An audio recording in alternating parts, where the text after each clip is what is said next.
बातमी महत्त्वाची आहे। राष्ट्रवादीच्या बैठकीमध्ये अजित पवार यांनी सर्वच आमदारांना तंबी दिली आहे। स्थानिक स्वराज्य संस्थांच्या निवडणुकीला तयार राहा असं अजित पवार म्हणतात। कारण मुंबईत राहू नका, मतदारसंघात पक्षाचं काम करा अशा सूचनाही अजित पवारांनी दिल्यात।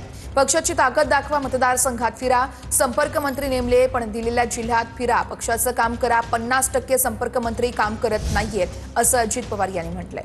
या संदर्भात अक्षय मनकणी आमचे प्रतिनिधी आपल्याला सविस्तर अपडेट्स देत आहेत। अक्षय, अजित पवार यांनी नेमकी काय तंबी दिली या सगळ्या आमदारांना? राष्ट्रवादी काँग्रेस पक्षाची जी आठवड्याची आढावा बैठक आहे ती काल हॉटेल ट्रायडंट येथे पार पडली। या संपूर्ण बैठकीमध्ये राष्ट्रवादी काँग्रेस पक्षाचे मंत्री आणि आमदार, प्रमुख पदाधिकारी उपस्थित होते।